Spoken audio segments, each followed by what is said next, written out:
Luzon, Visayas at Mindanao. Hagip ng balita. Pronti. Kinalap ng buong puwersa ng MBC Media Group mula Aksyon Radyo, Radyo Natin Nationwide at DZRH, Provincial at Regional Correspondents.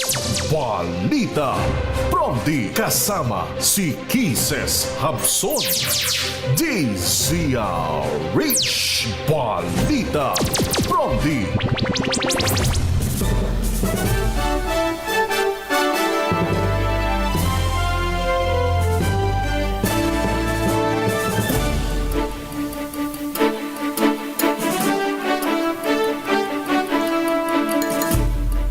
Magandang umaga Luzon, Visayas, Mindanao, Pilipinas. Ito po ang balitang Promdi ngayong araw ng Martes, February 3, 2026. Sa ating headlines, 2 impeachment complaint laban kay PBBM idineklarang sufficient in form. Balitang Promdi! Impeachment complaints laban kay Vice President Sara Duterte inihain na rin sa Kamara. Balitang Promdi! Kapatid ng mag-asawang suspect sa pagpaslang sa Lady Cup at anak nito sangkot din sa krimen. Sumuko na rin sa PNP. Balitang Promdi! Higit pisong taas presyo sa petrolyo kasado na ngayong araw. Balitang Promdi! Isang rider na kalahok sa Boss Ironman Motorcycle Challenge sa Mindanao Cup patay sa aksidente. Balitang Promdi! At yan ang ulo ng ating mga balita. Kasama niyo po ang inyong lingkod Kisas Habson para sa DZRH, una sa Pilipinas, una sa Pilipino. At ngayon sa detalye ng ating mga balita.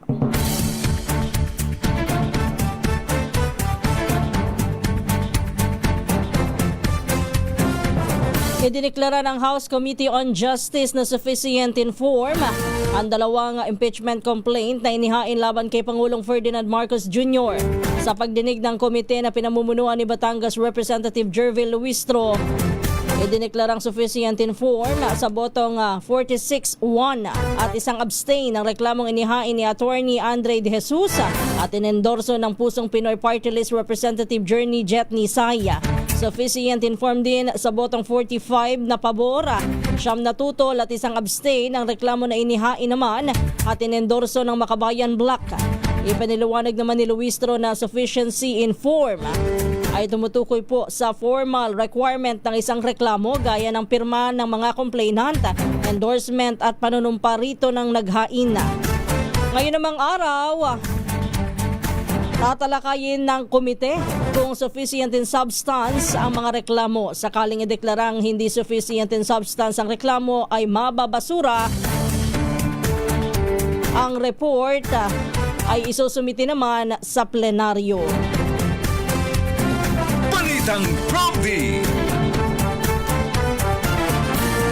Kaugnay nito ay nag-walkout nga po kahapon si Manila 6th District Representative Benny Abante sa pagdinig ng House Committee on Justice sa impeachment complaints na hinain laban kay Pangulong Ferdinand Marcos Jr.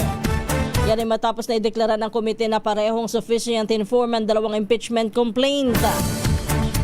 Nanindigan si Abante na mayroong insufficiency sa nasabing mga reklamo at ito ang dahilan ng kanyang pag-walk out.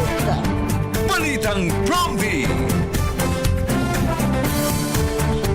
Samantala, 2 bagong impeachment complaint laban naman kay Vice President Sara Duterte ang inihain sa House of Representatives kahapon. Ang unang reklamo ay inihain ng Makabayan Black na sila ring nag-endorso. Habang ang ikalawa naman ay mula sa civil society group na Tindig Pilipinas na pinamumunuan ng co-convener na si Kiko Aquino D. Ginamit po ng Tindig Pilipinas sa kanilang reklamo ang sinumpaang salaysay ng umano'y dating bagman ng Vice-Presidente na si Ramil Madriaga na nagsabing pinondohan umano ng Pogo operators at drug syndicates ang kampanya ni Vice President Duterte noong 2022. Inendorso ito ng ilang mambabatas mula sa Akbayan, ML at Makabayan.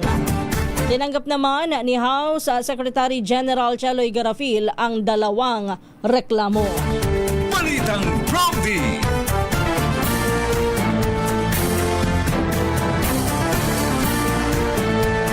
Samantala, standby lang Romy Gonzales. Binaliwala naman ng kampo ni Vice President Sara Duterte ang mga bagong impeachment complaints na hinahain laban sa pangalawang Pangulo. Giit po nito, walang umanong bigat at sapat na batayan ng mga paratang. Sa pahayag ng kanyang abogado na si Attorney Michael Powa, hindi na umano ikinagulat o ikinabahala pa ng kampo ng Vice Presidente ang paghahain ng panibagong reklamo. Ayon kay Powa, nilinaw na ng korte na ang impeachment ay hindi basta prosesong politikal na nakabatay lamang sa alegasyon o sa ingay ng opinyon sa publiko, kundi isang konstitusyonal na mekanismo na nangangailangan po ng matibay na ebidensya. Gayon din ang pagsunod sa due process. Dagdag pa ng kampo ni Duterte, handa silang harapin ang mga paratang sa tamang proseso ng konstitusyon. Kumpiyansa rin ang kampo ni VP Sara na mapatutunayan na walang sapat na legal at factual na batayan ng mga reklamong isinampa laban sa pangalawang Pangulo. Balitang Prompty. Yun hong impeachment complaints. Kahapon ho yan, magkasunod inihain sa Kamara at tinanggap nga po ni Secretary General Chaloy Garafil. So ito naman ang susunod kapag sa oras na matapos na ho ang pagdetermine kung sufficient in form and in substance ang reklamo kay PBBM, isusunod naman po ito. Alas 3:17 na po ng umaga, puntahan muna natin ang mga balita mula sa probinsya. Unahin natin dyan sa La Union, katawan ng isang nawawalang babae natagpo ang patay na dyan po sa Nagilian. Ibalita mo yan na Rich 41, Romy Gonzales. Natagpuan ng mga pulis ang bangkay ng isang 29 anyos na babae sa madamong bahagi ng Sitio Malyari, Barangay San Isidro, Nagilian, La Union, bandang alas 7:30 na umaga kahapon. Bago natagpuan ang katawan ng naturang babae, ay na-report itong nawawala. Kinordon ng kapulisan ng crime scene at prinoseso ng scene of the crime operatives at mga nag-responding operatiba ng PNP ang lugar at masusing inimbestigahan ng mga investigador ang pangyayari upang matukoy ang dahilan ng pagkamatay nito. Hindi muna isinapubliko ng mga otoridad ang pagkakilanlan ng biktima at iba pang detalye pending sa forensic examination at tinikayat nila ang publiko na iwasan ang mga spekulasyon at igalang ang privacy ng pamilya. Ito si RH41 Romy Gonzales para sa DZRH. Una sa Pilipinas, una sa Pilipino. Balitang Prompty. Maraming salamat, Romy. Standby lang Freddy Fajardo. Samantala, bumaba ang trust at performance rating ni Pangulong Ferdinand Marcos Jr. habang tumaas naman ang rating ni Vice President Sara Duterte sa huling survey ng Octa Research noong nakalipas na taon. Ayon sa fourth quarter tugon ng masa survey, 9 na puntos ang ibinaba ng trust rating ng presidente mula sa dating 57% noong September 2025, naging 48% na lamang ang mga nagtitiwala. Bukod sa Metro Manila, mababa din ang trust rating ni PBBM sa Mindanao, habang ang kanyang pinakamataas ay sa Balance, Luzon. 32% naman ang hindi naniniwala na ang pinakamataas po ay sa Mindanao, na may 52%, habang 22% naman ang undecided. Samantala, pagdating sa performance, bumaba rin ho ang rating ni Pangulong Marcos mula sa 54% ay naging 51% na lamang. Habang kapansin-pansin naman na tumaas ang rating ni Vice President Sara Duterte sa 53%. Habang ang kanyang performance rating ay umangat din mula 49% ay naging 54%. Ginawa po ang survey noong December 16 hanggang 2025 na may 1,200 respondents nationwide. Balitang Prompty. Balita naman mula sa Region 1, top 3 most wanted person sa regional level. Arestado daw po sa La Union. Ibalita mo yan, RH38 Freddy Fajardo. Inaaresto ng kapulisan ng top 3 most wanted regional level na isang 33 anyos na salesman na residente ng Alamino City, Pangasinan. Sa ulat ni Sudipino ay si Chief of Police Captain Joy Tuyocan na nakarating sa tanggapan ni Pro 1 Regional Director Brigadier General Dindo Reyes. Naging matagumpay ang pagkadakip sa suspect sa Barangay Ipit, Sudipin sa bisa ng warrant of arrest na pinalabas ng Regional Trial Court First Judicial Regions Branch 34 Balawan, La Union sa kasong paglabag sa Revised Penal Code in relation to Republic Act No. 716 Special Protection of Child Against Abuse, Exploitation and Discrimination Act. Sa ngayon ang suspect ay nasa kustodiya ng Sudipin Police Station para sa kaukulang disposisyon. Mula sa Action Radio Pangasinan, ito si Freddy Fajardo Aristartit nag-uulat para sa DCRH Una sa Pilipinas, Una sa Pilipino. Balitang Promdi. Samantala, inatasan naman ni Pangulong Ferdinand Marcos Jr. ang mga ahensya ng gobyerno na agad bayaran ang mga kontratistang tumutupad ng maayos sa kanilang mga proyekto. Ito'y bilang bahagi ng hakbang ng administrasyon upang makausad ang ekonomiya mula sa epekto ng kontrobersiya ng flood control projects. Ayon po kay Presidential Communications Undersecretary Claire Castro, ibinigay na po ng Pangulo ang direktiba sa pulong ng economic team noong nakaraan pang Biyernes. Binigyan diin ng Pangulo na mahalagang matiyak ang maayos at mabilis na implementasyon ng mga proyekto ng pamahalaan upang makinabang ang mamamayan. Sinabi pa ni Castro na kumbinsido po ang Pangulo na mas magiging maayos ang serbisyo ng mga kontratistang maayos at matitino kung agad silang mababayaran kasabay ng patuloy na investigasyon naman sa anomalya ng flood control projects. Balitang Promdi. Samantala, itinalaga bilang bagong chairperson ng Senate Committee on Foreign Relations si Senator Erwin Tulfo kahapon. Pinalitan po ni Tulfo ang dati nitong chairperson na si Senador Amy Marcos mula sa minority group.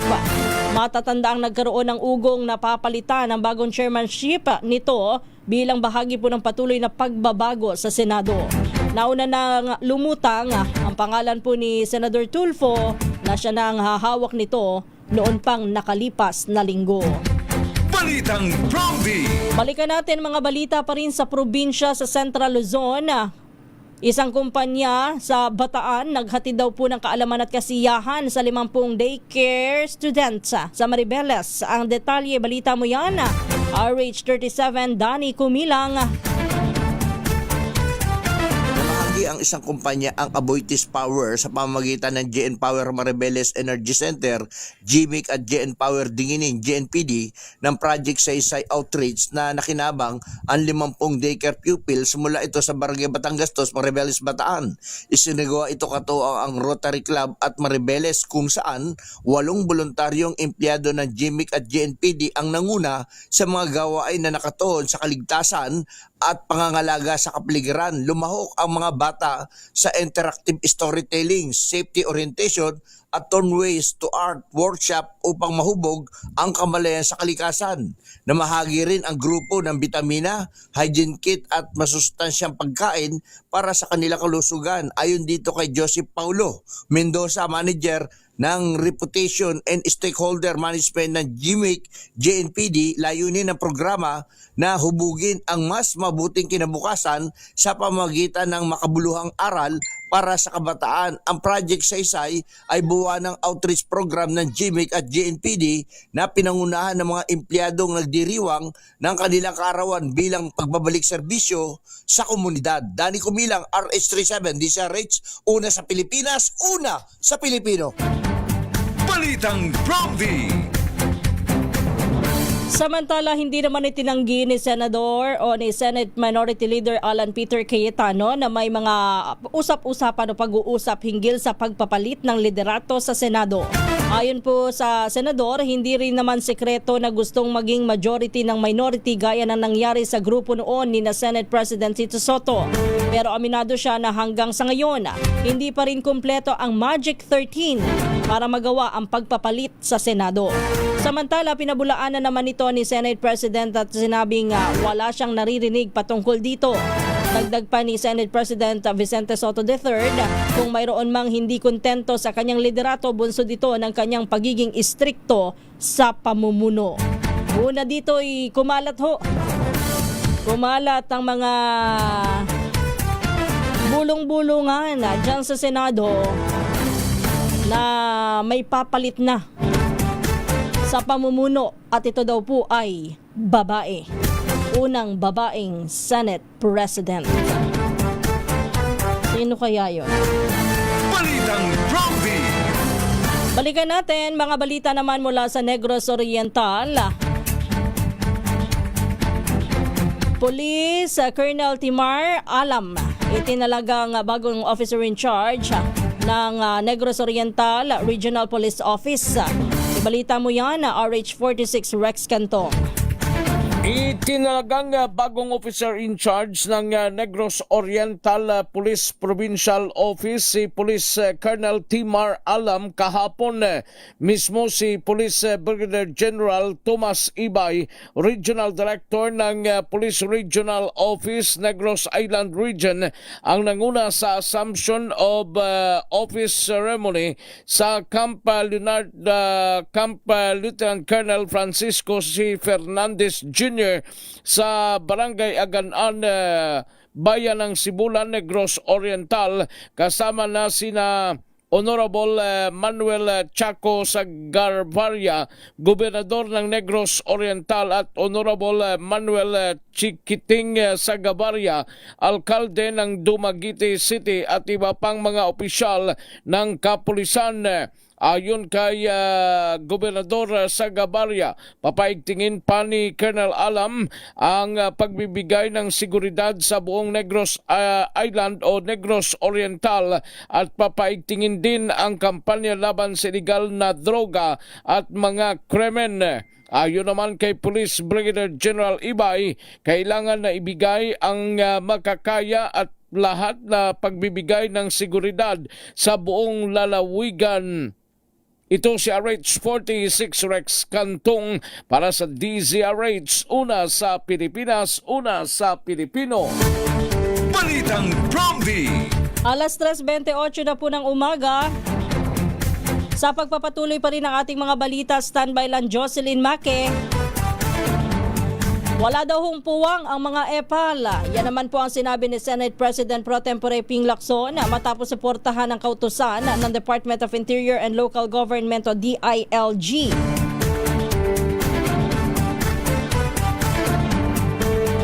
Sa ilalim ng Memorandum Circular 2026-006 ay pinagbawal po ng DILG ang pagpapaskil ng pangalan, imahe at kulay ng mga opisyal sa proyektong pampubliko. Ayon po kay Lacson, walang puwang ang mga ito sa serbisyong publiko at duda rin siya na may tongpats pati na ang mga nagpo-promote ng billboard. Si Lacson ang nagmumungkahi na dapat po ay may probisyon sa 2026 national budget na bawal ang galawang EPAL sa bigayan ng ayuda at proyekto ng pamahalaan. Balitang Prompty.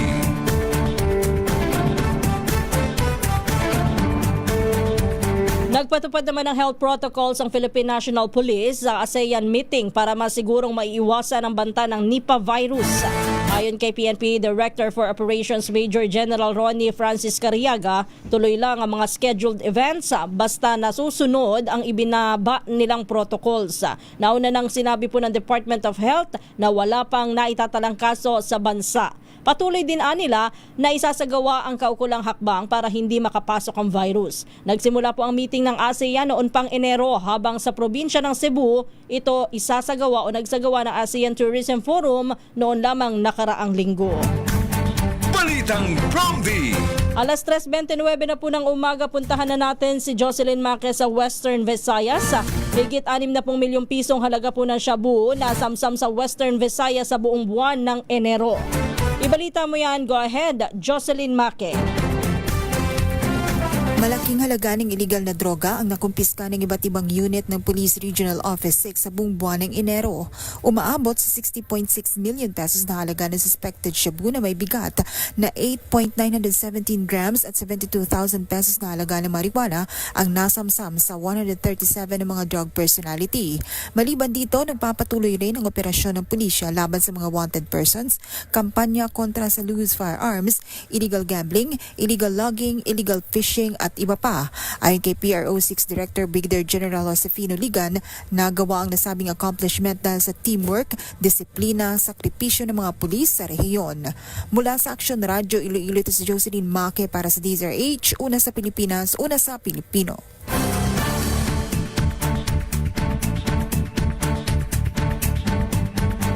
Balitang Promdi. Samantala, sa iba pa nating mga balita, kusang sumuko sa otoridad at sa tanggapan po ng Criminal Investigation and Detection Unit sa Campo Karingal, si Maribel Suarez Panganiban. Si Maribel Suarez Panganiban po ay isa pa sa mga suspect sa karumal-dumal na pagpatay kay Police Senior Master Sergeant Dayan Marie Molenido at sa kanyang 8 taong gulang na anak. Si Maribel Suarez Panganiban din ay kapatid po ng suspect na si Christian Suarez Panganiban na dating pulis. Malaki umano ang partisipasyon ni Maribel Panganiban sa krimen dahil siya ang itinuturong tagalinis ng mga ebidensya na nasa bahay ng mag-asawang suspect na itinuturo ngayon bilang mastermind. Batay sa judicial affidavit ng suspect na si Gil Valdemoro D. Jr., si Maribel Panganiban ang dumagan sa dibdib ng 8 taong gulang na anak po ni Molenido na si John Ismael habang isinusupot ang mukha nito at ang ulo nito hanggang siya ay bawian na ng buhay. Sa ngayon po ay lumalabas na 5 na po ang suspect na hawak ng pulisya, kabilang na ang mag-asawang Pia Katrina Panganiban. Gayon din si Christian Panganiban, ang kapatid nito na si Maribel. Gayon din ho si Gil Valdemoro D. Jr. at si Police Senior Master Sergeant John Molenido. Sa inquest proceeding ay isinama si Police Senior Master Sergeant John Molenido, ang asawa po ng napatay na mag-ina, dahil idinadawit siya ng car agent na si Pia Katrina na umunoy siya ang nag-utos na patayin ang kanyang asawa at anak. Sa ngayon po hinihintay pa ng QCPD ang binuong Special Investigation Task Group. Kabilang po yung rekomendasyon na ilalabas po para sa inquest fiscal kung matatanggal sa hanay ng mga suspect si Police Senior Master Sergeant Molenido.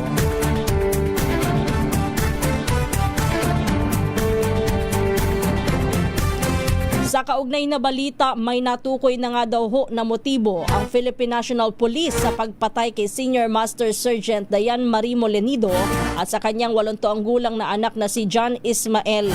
Ayon kay PNP Chief General Jose Melencio Nartates Jr., tinatapos lamang ng pulisya ang case build-up at formal na pagtukoy sa mga respondent.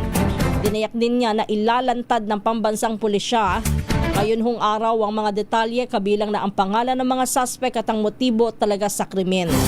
Samantala, tumanggi muna ang PNP na kumpirmahin ang mga ulat na iniuugnay sa krimen ang asawa ni Molenido na si Police Senior Master Sergeant John Molenido.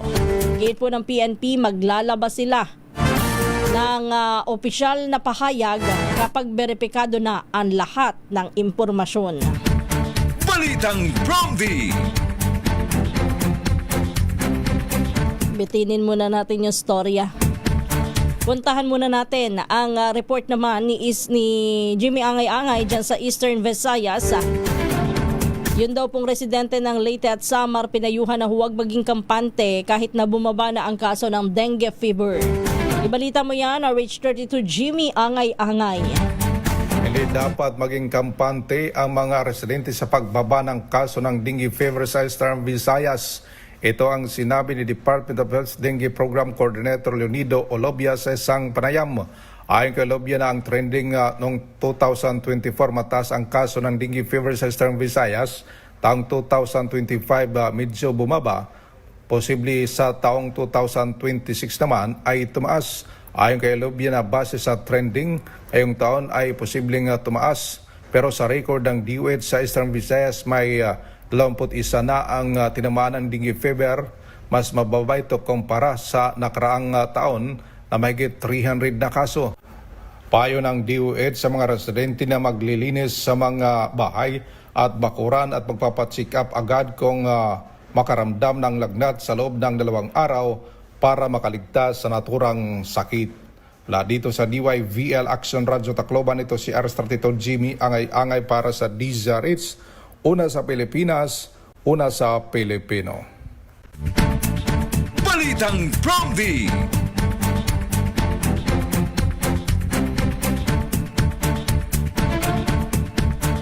Samantala sa pagpapatuloy pa rin ng ating mga balita, napag-alaman po ng Quezon City Police District na scammer o manloloko ang car agent na si Pia Katrina Panganiban na ngayon ay itinuturing na prime suspect sa brutal na pagpatay sa kanyang ninang na pulis at menor de edad na anak. Sa investigasyon, marami na umanong nabiktima si Panganiban kabilang ang isang bagitong pulis na nagoyo umano niyang bumili ng sasakyan sa kanya na sa halagang 300,000 pesos pero bogus naman pala ito. Ito rin po ang nakikitang anggulo ngayon ng pulisya sa posibleng motibo sa pagpatay kay Police Senior Master Sergeant Diane Marie Molenido at sa kanyang anak dahil wala naman talagang sasakyan na maibibigay si Panganiban sa kanyang ninang. Natuklasan din na noon pang December, nagbigay na daw ho ng paunang bayad na 400,000 pesos ang biktima kay Panganiban. At yung ibinebentang Toyota Innova, ang makukuhang pera ho doon ay pangdagdag lamang sa binibiling sasakyan. Nang gabi ng krimen, nagtalo pa umano si Panganiban at ang kanyang mister na si dating policeman Christian Panganiban na nais lamang iligaw ang anak ng biktima pero mas gusto po ni Pia na patayin ang bata. Batay po yan sa kwento naman ni Baldemoro. Naiharap na sa piskalya para sa inquest proceedings ang mag-asawa at ang kasamahan na nahaharap ngayon sa kasong robbery with homicide. Antabayanan pa ho ang susunod na mga kabanata dito ho sa kwentong ito ng pagkamatay ng pulis na si Police Senior Master Sergeant Diane Marie Molenido at ang kanyang anak na 8 taong gulang na si John Ismael. Kawawa naman yung bata, walang kaalam-alam, nadamay pa sa ganito. At ganoon din ho ay malalaman natin kung makakasama din ba sa listahan ho ng mga suspect. In the end, yung kanyang asawa na si Police Senior Master Sergeant John Molenido na itinuturo ho ni Pia Katrina Panganiban na siya daw hong pumatay o siya ho ang nag-utos o mastermind sa pagpatay sa kanyang sariling asawa. Nataliwas ho doon sa sinasabi naman ni Baldemoro. Ano pangalan ni Baldemoro? Yun John Hill Baldemoro. Yan, Hill Baldemoro D. Jr. Na sinasabi nga po nitong si Hill at itinuturo ang talaga daw ho pumatay ayon daw hong mag-asawang Panganiban. Antabayanan mamaya may mga usapan tayo. Sa ating topic for today, babalikan natin. Noong last year na pag-usapan natin to pero babalikan natin. Ano bang mga tips para malaman mo na nagsisinungaling nga ang isang tao? Balikan natin yung mga senyales at magdadagdag tayo ng dagdag na tips tungkol dyan. Alas 3:40 na po ng umaga.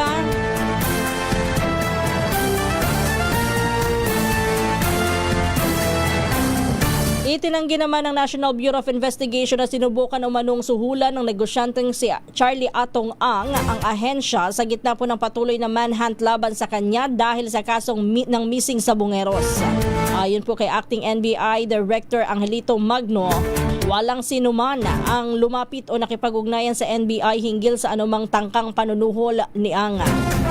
Una nang sinabi niyang Napolcom Vice Chairman Rafael Caliniza na tinangka umanong hadlangan ni Ang investigasyon sa pamamagitan ng alok na suhol na idinaan sa isang kaibigan. Dagdag niya, pinaigting po ng ahensya ang paghahanap sa puganting negosyante na itinuturong mastermind niya sa likod ng pagdukot at pagpatay sa mga cockfight aficionados. Sinabi rin ni Magno na nakikipag-ugnayan na ang NBI sa mga otoridad ng Cambodia at Thailand, pati na po sa embahada upang alamin ang katotohanan sa impormasyong nakalabas na nga ng bansa o ng Pilipinas itong si Ang. Samantala, ayon po sa Department of Justice, wala pang arrest warrant mula sa San Pablo RTC, ngunit may umiiral ng mga arrest order laban kay Ang mula sa mga korte ng Batangas at Laguna para sa 25 bilang ng kidnapping. Balitang Prompty.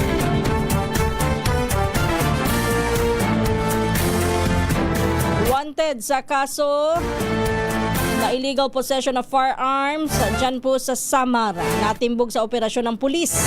Ibalita mo yan, RH34 Jane Galit Bantayan.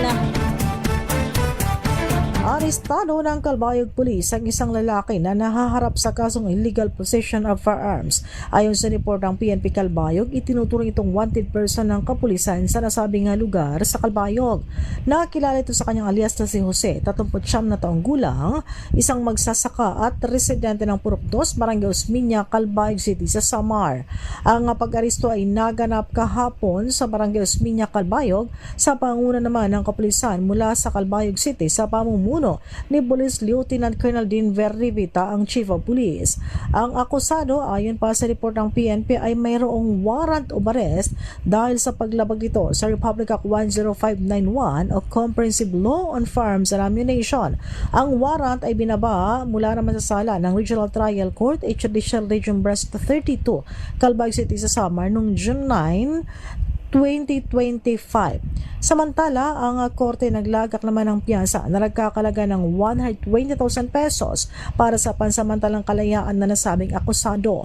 Dinala ito sa Calbayog Municipal Police Station para sa tamang disposisyon at gumamit naman ng alternative recording device ang PNP sa ginanap na operasyon at ituturn over rin ang nasabing wanted, ang nasabing naaresto sa korte. Mula sa Aksyon Radyo Katarman, RH34 Jane Galit Bantayan ng DZRH. Una sa Pilipinas, una sa Pilipino.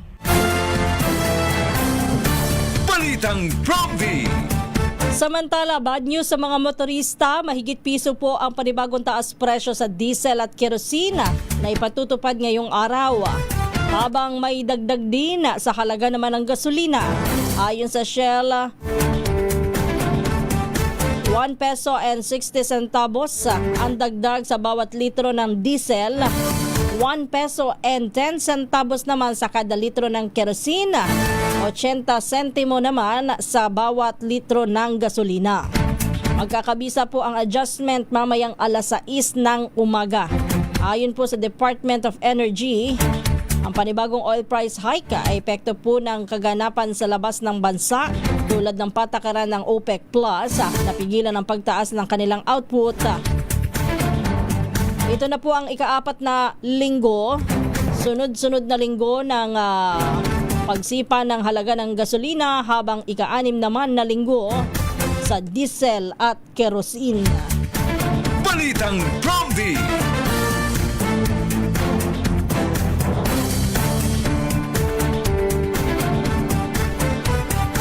Samantala, isang motorcycle rider ang nasawi habang 3 ang sugatan sa magkahiwalay na aksidente sa kalsada kaugnay ng Boss Ironman Motorcycle Challenge Mindanao Cup na ginanap po noong weekend.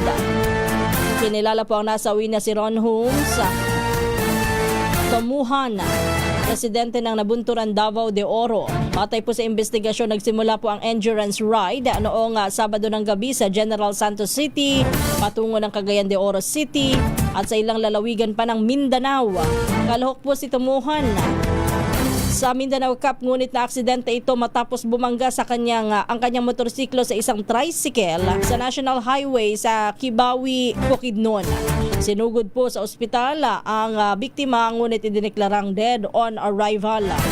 Samantala, 2 kalahok din ang nasangkot sa magkahiwalay na aksidente kung saan ang isa ay bumangga sa isang bus sa Pikong Lanao del Sur, habang ang isa naman ay sumalpok sa tricycle sa Datusin, Suwat, Maguindanao. Ang Boss Ironman Motorcycle Challenge ay isang long-distance endurance ride na sumusubok po sa tibay, disiplina at road safety ng mga rider at hindi isang speed race. Balitang Promdi.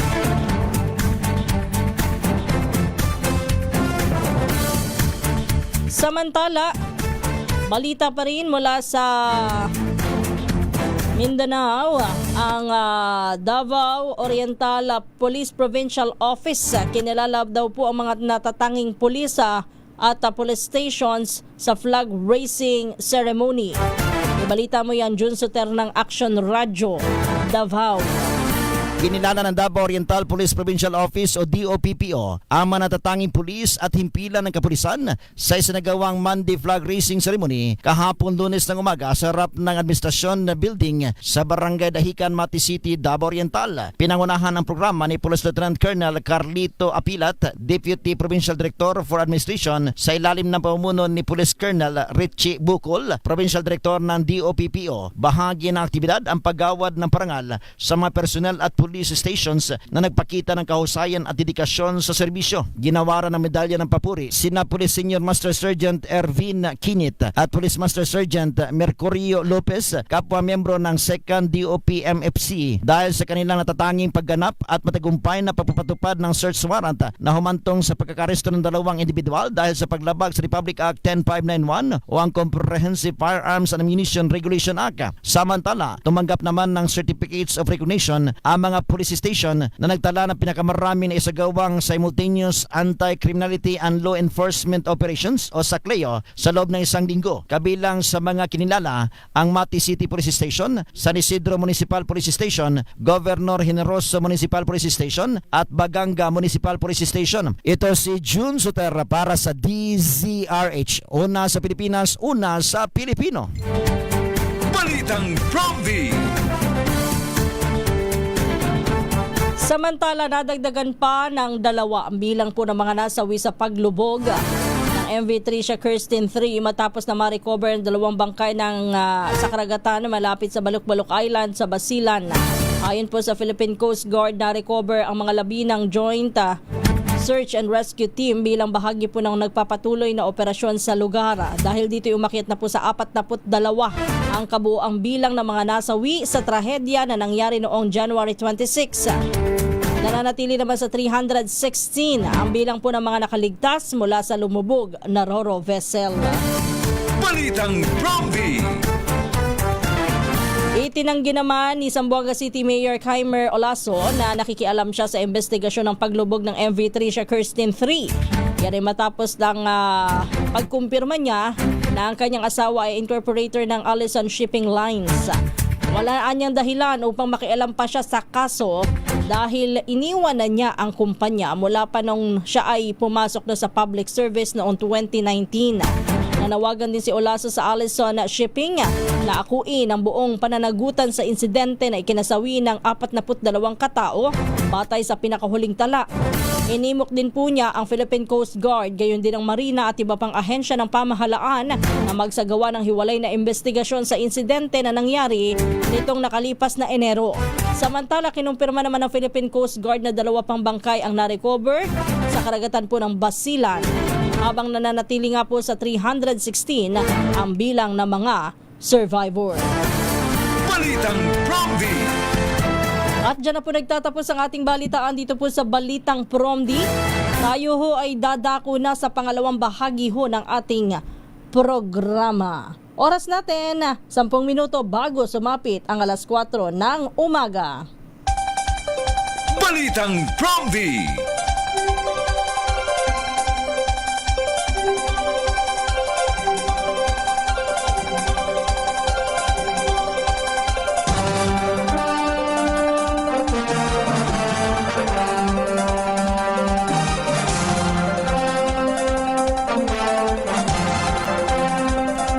Good morning!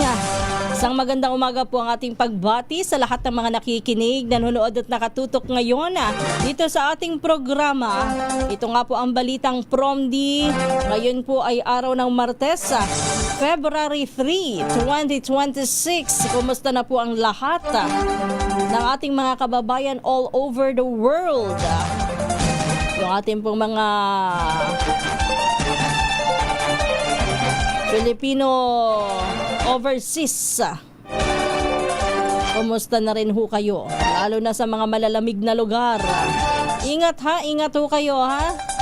At ganoon din syempre, yung ating mga kababayan, kumusta ba dyan sa may bahagi ho ng Negros? Hindi na ba umuulan na? Isang araw ho'y binaha dyan ha. At meron hong nakalulungkot na balita na may senior citizen, may lola na namatay dahil po sa flash flood. Sanhi po ng pag-ulan dyan sa may bahagi ho ng Negros Oriental. Anyway, so much dun sa mga malalaking balita ngayong araw na ito. Usapang impeachment pa rin ho mamaya sa Kamara, no? So, titingnan ho kung sufficient in substance ang impeachment laban kay PBBM. Mamaya magkakaalaman. May basehan nga ba? Kasi kahapon ho yung mga ebidensya, yung mga pirma doon sa dokumento, yun ho yung tiningnan. Ngayon ay yung mismong nilalaman na ho. At syempre, sa mga susunod na araw at kabanata, ito naman kay Vice President Sara Duterte. Bago sa ating pag-uusapan, ito muna ha, pagbati muna ng isang maligayang kaarawan. Happy birthday kay Diana Amor Gatab. Mula po yan kay June Oliveros. Paano nga ba malalaman kung ang isang tao ay nagsisinungaling daw po, ha? Minsan na ho natin itong napag-usapan. Kung saan ay sinasabi nga natin na tingnan sa mata, tingnan sa paggalaw, bakit nga ba? Para review lang sa ating mga tagapakinig at taga-subaybay. Paano daw ba humihinga ang isang tao kapag kinakausap mo? Dapat pinag-aaralan mo yan. Ang lalim daw po ng paghinga ay kadalasang iniuugnay sa pagsisinungaling. Sabi daw po, breathing intensifies when someone is lying. Kung hindi ka ganoon kalapit upang marinig o maramdaman ang kanilang paghinga, tingnan mo ang kanilang mga balikat. Aangat ito, tsaka pakinggan mo po ang boses nila. Mas magiging mahina ito. At hindi magiging klaro at putol-putol. Ang mga taong nagsisinungaling ay nakararanas daw po ng hirap na paghinga dahil sa increased heart rate at pagbabago sa pagdaloy po ng kanilang dugo na nagiging sanhi po ng pressure na nararamdaman nila dahil po sa kanilang pagsisinungaling. Stature, yan ang pangalawa. Kailangan mo rin daw pong maging mapagmatyag, obserbahan ang taong kausap. Kung siya po ba ay hindi masyadong gumagalaw kapag inyong kinakausap. Ang tao po sa pangkaraniwan na pag-uusap o sa karaniwan pong kwentuhan, kadalasan po ay gumagalaw at relax. At kung kontrolado ho, masyado at halos lahat po ay ng ginagawa ay may tuturing na isang babala po ha. Kung pagkakontrolado ang kanyang mga galaw, at ang kontrolado daw pong paggalaw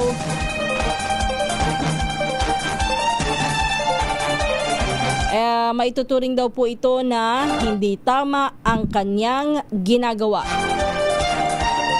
Tingnan niyong mabuti ha. Siya ba ay katulad ng dati o medyo parang nagdadahan-dahan sa kanyang mga paggalaw? Repetitiveness.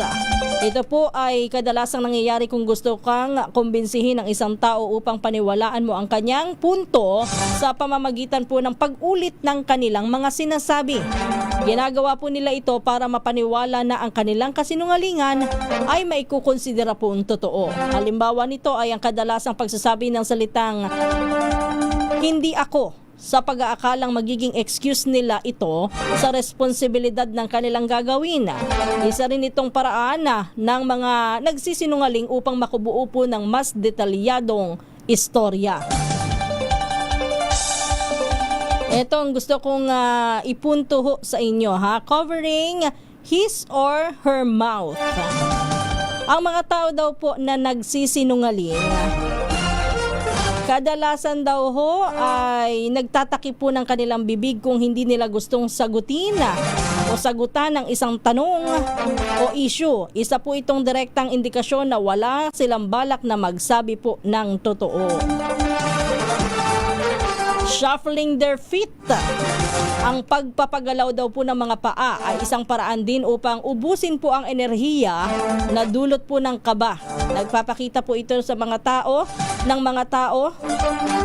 nagpapakita ito na ang mga tao ay hindi komportable sa sitwasyon na kanila pong kinalalagyan kapag sila po ay nagsisinungaling. Kaya po tuloy-tuloy ang paggalaw ng paa. Nagpapakita rin po ito na gusto nilang umalis sa lugar, bagamat hindi po nila magawa. Kahit naman po walang tao o kahit po ang tao ay walang history po ng speech difficulties, tingnan nyo rin daw po ang kanila pong pagsasalita.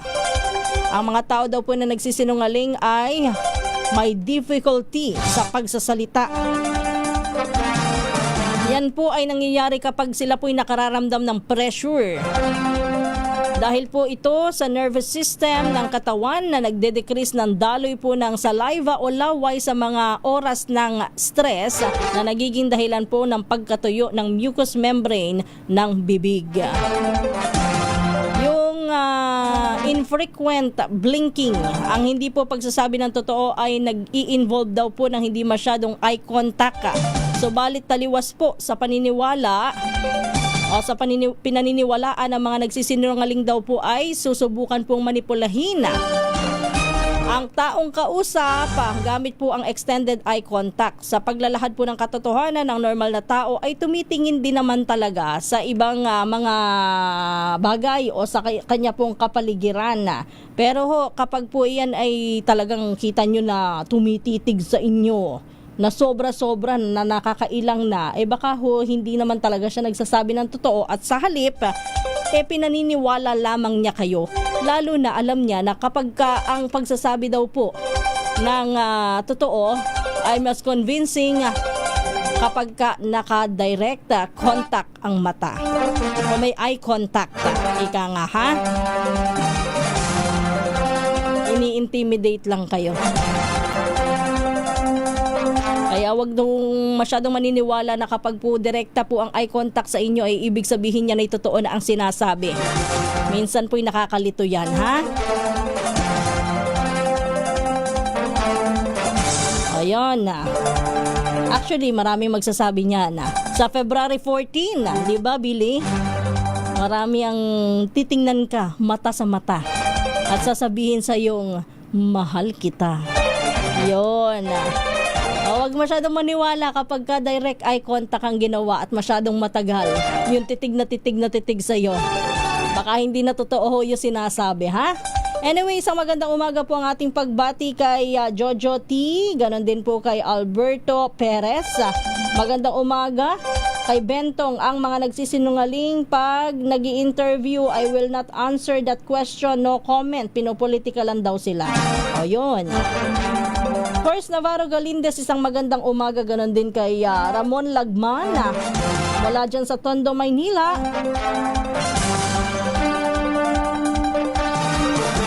Renato Abad, isang magandang umaga. Virgilio Sakdalan, kahit lie detector nasisira sa pusakal na sinungaling. Oo, mahirap din ko minsan, ano? Floriano Pecato, good morning po. Ngayon lang ako ulit nakapanood. Okay lang po yan. Naka-vacation po kasi ako. Mabuhay po kayo. Binabati rin po natin isang magandang umaga, Juanito Villanueva. Mortel Ireneo, ang tao po na sinungaling, walang malinaw na deklarasyon. Ano daw? Happy birthday today kay Alicia de la Cruz ng Bacoor, Cavite.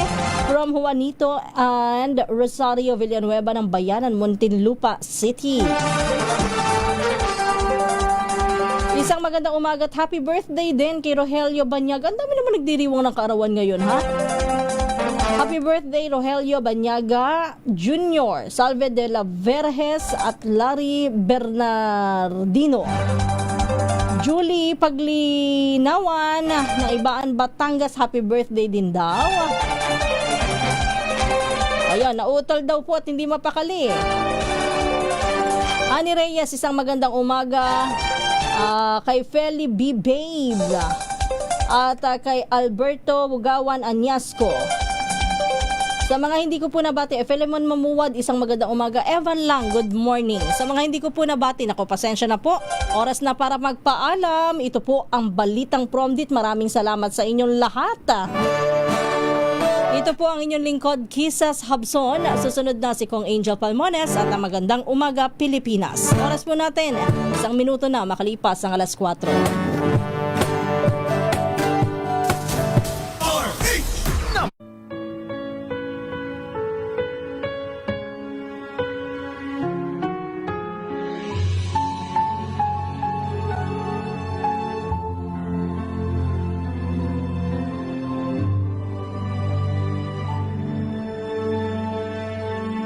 Ito